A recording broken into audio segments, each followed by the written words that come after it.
Iran के supreme leader Ayatollah Ali Khamenei ने शनिवार को हफ्तों से चल रहे विरोध प्रदर्शन के लिए राष्ट्रपति डोनाल्ड ट्रंप को जिम्मेदार ठहराया है। इससे पहले मानवाधिकार समूहों ने कहा था कि सुरक्षा बलों की हिंसक कार्रवाई में हजारों लोगों की जान गई है। खामेनी ने कहा कि ईरान को अमेरिका निगलना चाहता है और ये अमेरिकी साजिश थी। उन्होंने कहा कि अधिकारियों को दंगाइयों की कमर तोड़ देनी चाहिए। खामेनी ने एक धार्मिक छुट्टी के मौके पर समर्थकों को संबोधित करते हुए कहा कि हम देश को युद्ध की ओर नहीं ले जाना चाहते, लेकिन हम अपने घरेलू अपराधियों को नहीं बख्शेंगे। उन्होंने कहा कि अंतर्राष्ट्रीय अपराधियों को भी सजा से नहीं बख्शा जाएगा। ईरानी राष्ट्र को दंगाइयों की कमर तोड़ देनी चाहिए, ठीक वैसे ही जैसे उसने पहले भी विद्रोह की कमर तोड़ी थी। ईरान में हफ्तों से विरोध प्रदर्शन चल रहे हैं।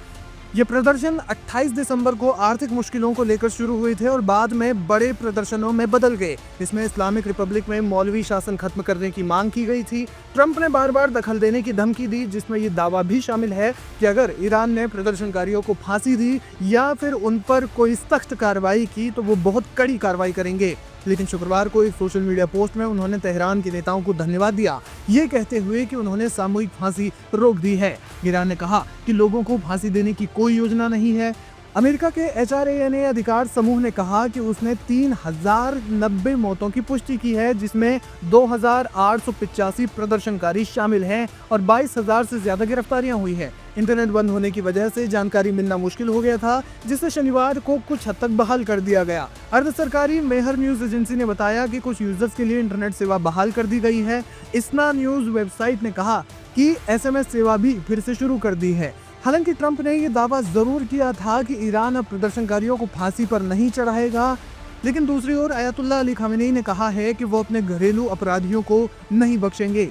आपको बता दें कि इंटरनेट मॉनिटरिंग ग्रुप नेटब्लॉक्स ने एक्स पर पोस्ट किया, जिसमें उन्होंने कहा कि 200 घंटे के शटडाउन के बाद ईरान में इंटरनेट कनेक्टिविटी में बहुत मामूली बढ़ोतरी हुई है। ग्रुप ने कहा कि कनेक्टिविटी सामान्य स्तर के लगभग 2% पर बनी हुई है। तेहरान के पश्चिम में करज के एक निवासी ने बताया कि विरोध प्रदर्शनों के दौरान करज में कुछ गंभीर हिंसा हुई थी। उन्होंने कहा कि गुरुवार को वहां अशांति अपने चरम पर थी। खबर है कि सरकार ने विद्रोह को कुचलने के लिए लाइव एम्यूनिशन यानी असली गोलियों का इस्तेमाल किया और यही वजह है कि तेहरान और अन्य शहरों में सबसे हिंसक कार्रवाई देखी गई है। ताज़ा रिपोर्ट्स के मुताबिक भारी सैन्य उपस्थिति और दमन के कारण सड़कों पर प्रदर्शनों की गति कुछ धीमी पड़ी है, लेकिन तनाव बरकरार है। तेहरान और जाहिदान जैसे क्षेत्रों में सुरक्षा बल हाई अलर्ट पर है।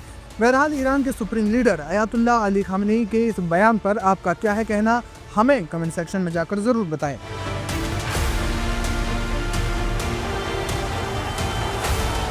ईरान में चल रहे सरकार विरोधी प्रदर्शन अब ठंडे पड़ने लगे हैं। ईरानी सरकार ने इस विद्रोह पर काबू पा लिया है और अब उन लोगों पर एक्शन लिया जा रहा है जो इस प्रदर्शन में शामिल थे। देश में इस समय हालात बहुत ही नाजुक और तनावपूर्ण हैं। सरकार और सुरक्षा बल अब उन लोगों को चुन चुन कर निशाना बना रहे हैं जिन्होंने इस आंदोलन का नेतृत्व किया, और इसी कड़ी में इन प्रदर्शनों का नेतृत्व करने वाली नाज़नीन बरादरन को गिरफ्तार किया गया है। मानवाधिकार संगठनों के अनुसार अब तक घटना में 10,000 से लेकर 50,000 तक लोगों को हिरासत में लिया गया है। सुरक्षा बल अब रात के समय छापेमारी कर रहे हैं। नाज़नीन बरादरन जैसी सक्रिय कार्यकर्ताओं को पकड़ने के लिए खुफिया इनपुट का सहारा लिया जा रहा है ताकि आंदोलन की रीढ़ की हड्डी को तोड़ा जा सके। ऐसे में ये जानते हैं कि कौन है नाज़नीन बरादरन। नाज़नीन को इस विरोध प्रदर्शन की प्रमुख महिला नेतृत्वकर्ता के रूप में देखा जा रहा है। उन्होंने सड़कों पर उतरकर लाखों प्रदर्शनकारियों का उत्साह बढ़ाया और सरकार के खिलाफ आवाज उठाई। उन्होंने आर्थिक संकट और महंगाई के खिलाफ शुरू हुए इस आंदोलन को राजनीतिक दिशा देने और लोगों को एकजुट करने में महत्वपूर्ण भूमिका निभाई। ईरान की शक्तिशाली सैन्य इकाई इस्लामिक रेवोल्यूशनरी गार्ड कॉर्प्स यानी पासदारान-ए-इस्लाम ने उन्हें गिरफ्तार किया है। उनकी गिरफ्तारी खुफिया जानकारी के आधार पर की गई है। सरकार का दावा है कि उनके पास नाज़नीन की गिरफ्तारियों को लेकर पुख्ता जानकारी थी। गिरफ्तारी के बाद उन्हें कहां रखा गया है, इसकी आधिकारिक जानकारी साझा नहीं की गई है। सुरक्षा कारणों से अक्सर ऐसे मामलों में कैदियों को अज्ञात स्थानों या फिर तेहरान की एविन जेल जैसे हाई सिक्योरिटी केंद्रों में रखा जाता है। हालांकि उन पर आरोप क्या तय किए गए हैं, इसके बारे में अभी कोई जानकारी सामने नहीं है, लेकिन आम तौर पर इस तरह की गिरफ्तारियों में राष्ट्रीय सुरक्षा को खतरे में डालना या फिर सरकार के खिलाफ साजिश जैसे आरोप लगाए जाते हैं। नाज़नीन की गिरफ्तारी ने ईरान में चल रहे जेन ज़ी आंदोलन को एक नया मोड़ दे दिया है, क्योंकि इससे पहले भी महसा अमीनी जैसे मामलों ने देश में बड़े बदलावों की नींव रखी थी। ईरान में क्या है ताज़ा हालात? ताज़ा आंकड़ों के मुताबिक इस विरोध प्रदर्शन में 3000 से ज्यादा लोगों की मौत हो चुकी है। इनमें बड़ी संख्या में युवा और छात्र शामिल हैं। गिरफ्तार किए गए लोगों की संख्या 20,000 से 50,000 के बीच बताई जा रही है। तेहरान के पास कहरिजक जैसे इलाकों में अस्थायी शवगृह बनाए जाने की खबरें और वीडियो सामने आए हैं जो हिंसा की गंभीरता को दर्शाते हैं। ईरान इस समय एक ज्वालामुखी के मुहाने पर बैठा है। सरकार बल प्रयोग से इसे दबाने की कोशिश कर रही है, लेकिन जनता का गुस्सा और अंतर्राष्ट्रीय प्रतिबंधों का डर स्थिति को किसी भी समय फिर से भड़का सकता है।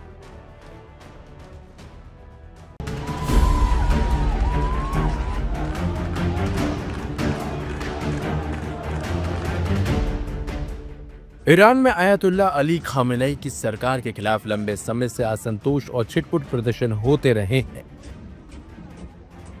लेकिन इन आंतरिक हालात को अमेरिका की खुली छिपी धमकियों और दबाव की रणनीति से जोड़कर देखने पर एक बड़ा भू राजनीतिक चित्र उभरता है। ताजा घटनाक्रम में एक बार फिर खामेनेई सरकार के तख्तापलट के कथित प्रयास में अमेरिका को बड़ा झटका लगा है। खाड़ी देशों के समर्थन की कमी, ईरान में संगठित और प्रभावी विपक्ष के अभाव और क्षेत्रीय समीकरणों के चलते ट्रंप प्रशासन को बैकफुट पर आना पड़ा है। यह पहला मौका नहीं है जब अमेरिका को ईरान में सत्ता परिवर्तन की कोशिशों में नाकामी हाथ लगी हो। 1979 की इस्लामिक क्रांति के बाद से ही वॉशिंगटन ने ईरान को अपने प्रभाव में लाने के लिए प्रतिबंध, कूटनीतिक दबाव, गुप्त अभियानों और सैन्य धमकियों का सहारा लिया, लेकिन हर बार ईरान की सत्ता संरचना और राष्ट्रवादी भावनाओं ने इन प्रयासों को विफल कर दिया। हाल के सालों में ईरान के अंदर महंगाई, बेरोजगारी, महिलाओं के अधिकार और सामाजिक स्वतंत्रता जैसे मुद्दों को लेकर प्रदर्शन जरूर हुए। अमेरिका ने इन प्रदर्शनों को लोकतंत्र समर्थक आंदोलन बताकर नैतिक समर्थन देने की कोशिश की और साथ ही खामेनेई सरकार पर मानवाधिकार उल्लंघन के आरोप लगाकर दबाव बढ़ाया। अमेरिकी बयानबाजी और धमकियों ने यह संकेत दिया कि वॉशिंगटन ईरान की आंतरिक अस्थिरता को अपने पक्ष में मोड़ना चाहता है। हालांकि ईरान की सरकार ने इन प्रदर्शनों को विदेशी साजिश करार दिया और सुरक्षा तंत्र के बल पर स्थिति को कंट्रोल कर लिया। इस बार अमेरिका के लिए झटका इसलिए भी बड़ा माना जा रहा है क्योंकि ईरान की घेराबंदी के लिए उसने भारी आर्थिक और सैन्य संसाधन झोंक दिए। एक अमेरिकी थिंक टैंक रिपोर्ट के मुताबिक 2023 से 2025 के बीच ईरान को दबाव में रखने के लिए अरबों खर्च किए गए। अमेरिकी रक्षा मंत्रालय के हवाले से प्रकाशित रिपोर्ट में बताया गया है कि अक्टूबर 2023 से सितंबर 2025 तक ईरान में सैन्य अभियानों के नाम पर $2.25 बिलियन खर्च किए गए। जून 2025 में ईरान पर सीमित बमबारी भी की गई, लेकिन इससे ना तो सत्ता बदली और न ही ईरान की नीति में कोई बड़ा झुकाव आया। CIA के गुप्त अभियानों पर हुए खर्च का कोई आधिकारिक आंकड़ा सामने नहीं आया है।